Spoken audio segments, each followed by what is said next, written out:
One of the key concerns of SDG, right, is empowerment and female equality, right?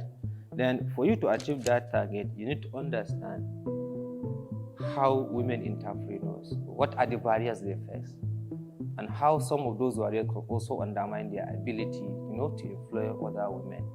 So in this light, we conducted a study to examine how funding mechanisms, that is financial constraint, can actually affect the ability of women entrepreneurs to empower other women in Africa. My name is Dr. Jamilu. I'm going to discuss about a study on women empowerment in Africa and how funding mechanisms affect their ability to empower other women in the continent.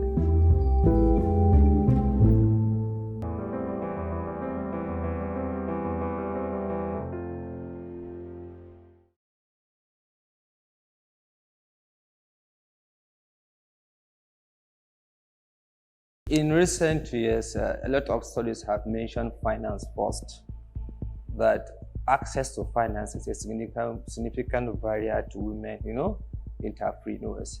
Another thing is motivation for going into the business. Most women go into entrepreneurship because of necessity, not because of opportunity. That is why you tend to see them operating in a very low or scale business instead of them going into a big one or formal sector. Another barrier is cultural. Women in this our own climate have been facing a lot of cultural barriers, that also tends to affect the way they do business, the way they perceive opportunities and the rest. These are some of the contemporary issues that revolves around women entrepreneurship in Africa.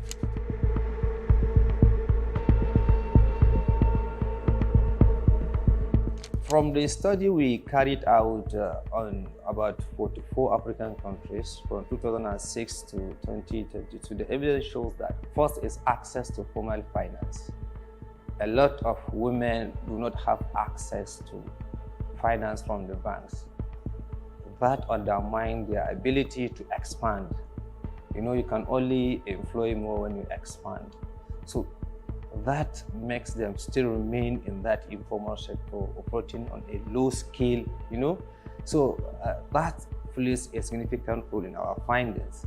Another thing, as I mentioned earlier, is the nature of the business itself. A lot of women are into a small business, mostly one-man business. So their ability to employ somebody else is very limited. And they also tend to rely so much on their internal funding, or borrowing from friends, which is also a meager source of, funding for such businesses. So that put together actually tend to undermine their ability to employ other women.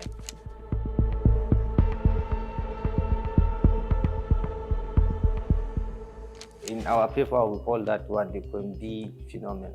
It's one of the model we use to explain part of the findings that we cannot entirely, base the evidence that because women cannot employ women is always because of financing sources.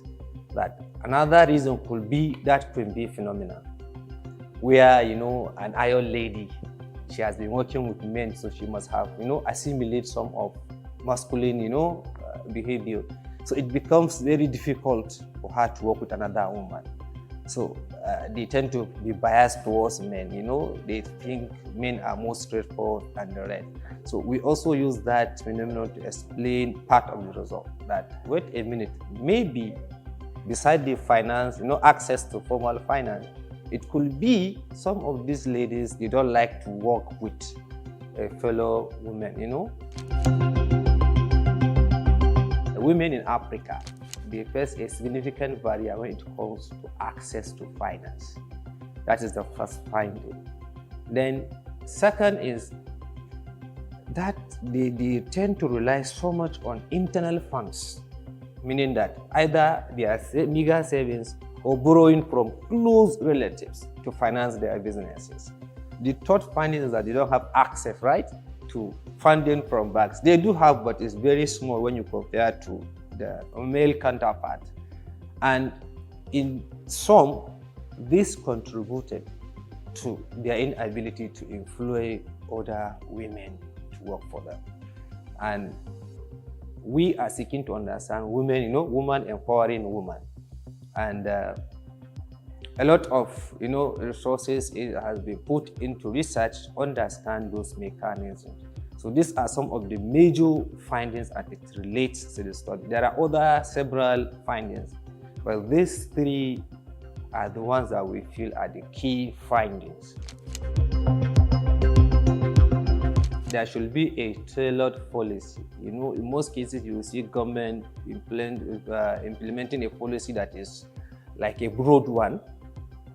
But our analysis shows that a tailored policy where you target specific set of women and particular set of business will in a way be more effective compared to a holistic one that targets everybody at the same time. Because these women, they don't have the same access to finance. They don't have the same objective into going business. Some will go into business because of opportunity, some will go into business because of necessity. A woman with resources, a lot of money, is waiting to score an opportunity. Let's say, for example, somewhere around this Abuja, she discovered there is no pure water factory. She has the resources, or she has access because of collateral and the rest. She can quickly set up the factory, employ, and then start making money. But other women go into business because of necessity. They have been waiting and waiting for a job, for something like that, they couldn't get it. They decide to start selling the same pure water. But this time around, it's not an opportunity because somebody else is already doing it. She said, Madam A is doing it, let me also do it. So you see clearly right from the objective, for the purpose for which the business was created. One is more likely to thrive than the other. Because this one is an opportunity. She must have had a lot of resources. This one is just necessity, maybe small scale. So this actually matters a lot for policy. No policy should be generic. It should be tailored based on the business and the scale at which the business is operating. That is one of the key policy the paper also prescribes.